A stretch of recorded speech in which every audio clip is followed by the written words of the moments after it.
بسم اللہ الرحمن الرحیم۔ السلام علیکم viewers, welcome to my YouTube channel پیارا اسلام۔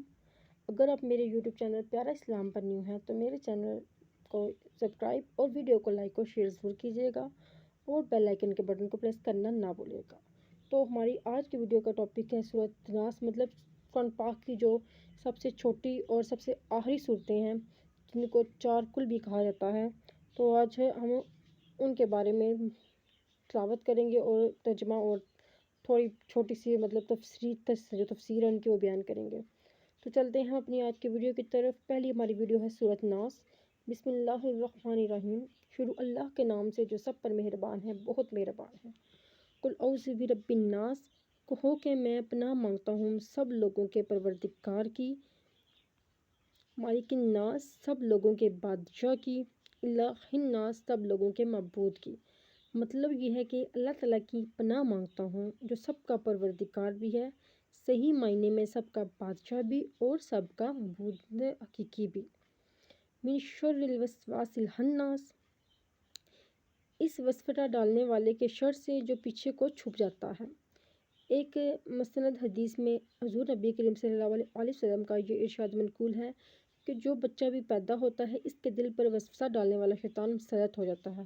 جب وہ ہوش میں آ کر اللہ تعالیٰ کا ذکر کرتا ہے تو یہ وسوسہ ڈالنے والا پیچھے کو دبک جاتا ہے، اور جب وہ غافل ہوتا ہے تو دوبارہ آ کر وسوسے ڈالتا ہے۔ الذی یوسوس فی صدور الناس، جو لوگوں کے دلوں میں وسوسہ ڈالتا ہے۔ من الجنۃ والناس، وہ چاہے وہ جنات میں سے ہو یا انسانوں میں سے۔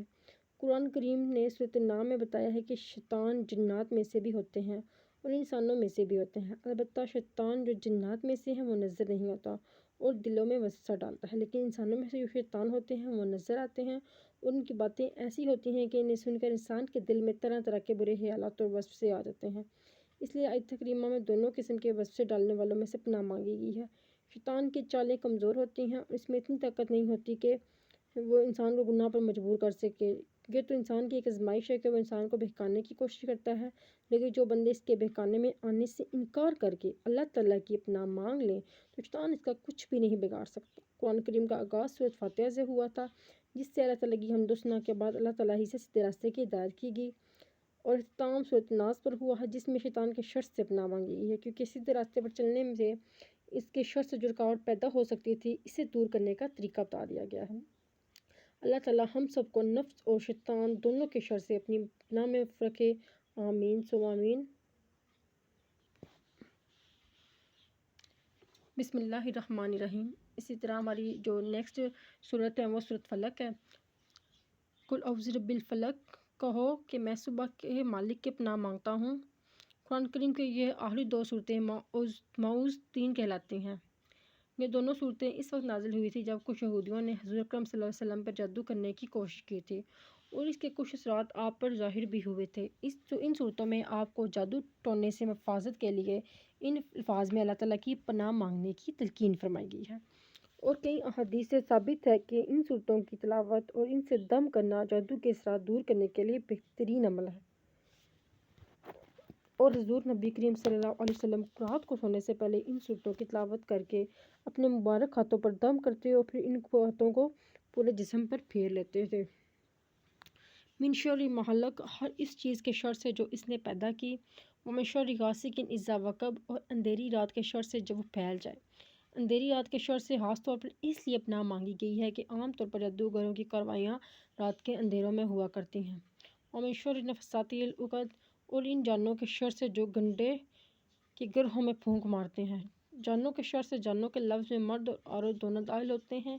جادوگر مرد ہو یا عورت دھاگے کے گنڈے بنا کر اس میں گرے لگاتے ہیں اور ان پہ کچھ پڑھ پڑھ کر پھونکتے رہتے ہیں۔ ان کی شر سے پناہ مانگی گئی ہے۔ ومن شر حاسد اذا حسد، اور حسد کرنے والوں کے شر سے جب وہ حسد کریں۔ بسم اللہ الرحمن الرحیم۔ اسی طرح ہماری جو اگلی صورت ہے وہ صورت اخلاص۔ قل هو اللہ احد، کہہ دو بات یہ ہے کہ اللہ ہر لحاظ سے ایک ہے۔ بعض کافروں نے حضور اقدس صلی اللہ علیہ وسلم سے پوچھا تھا کہ آپ جس خدا کی عبادت کرتے ہیں وہ کیسا ہے، اس کا حسب و نسب بیان کر کے اس کا تعارف تو کروائیے۔ اس کے جواب میں یہ صورت نازل ہوئی۔ یہ قرآن کریم کے لفظ احد کا ترجمہ کرنے کی کوشش کی گئی ہے۔ صرف ایک کا لفظ اس کے پورے معنی ظاہر نہیں کرتا۔ ہر لحاظ سے ایک ہونے کا مطلب یہ ہے کہ اس کی ذات اسی طرح ایک ہے کہ اس کے نہ اجزاء ہیں نہ حصے، اور نہ اس کی صفات کسی اور میں پائی جاتے ہیں۔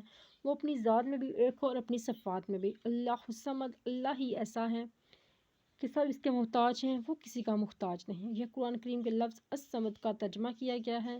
اس لفظ کا مفہوم بھی اردو کے کسی ایک لفظ سے ادا نہیں ہو سکتا۔ عربی میں صمد اور اس کو کہتے ہیں جس سے سب لوگ اپنی مشکلات میں مدد لینے کے لیے رجوع کرتے ہوں اور سب اس کے محتاج ہوں اور وہ خود کسی کا محتاج نہ ہو۔ عام طور سے اختصار کے پیش نظر اس لفظ کا ترجمہ بے نیاز کیا جاتا ہے، لیکن وہ اس کے صرف ایک پہلو کو ظاہر کرتا ہے، کیونکہ وہ کسی کا محتاج نہیں ہے۔ لیکن یہ پہلو اس میں نہیں آتا کہ سب اس کے محتاج ہیں، اس لیے یہاں ایک لفظ سے ترجمہ کرنے کے بجائے اس کا پورا مفہوم بیان کیا گیا ہے۔ لم یلد ولم یولد، نہ اس کی کوئی اولاد ہے اور نہ وہ کسی کی اولاد ہے۔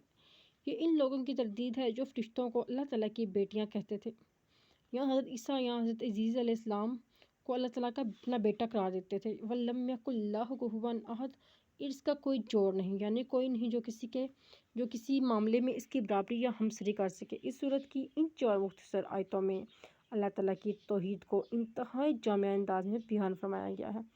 پہلی آیت میں ان کی تردید ہے جو ایک سے زیادہ خداؤں کی قائل ہیں۔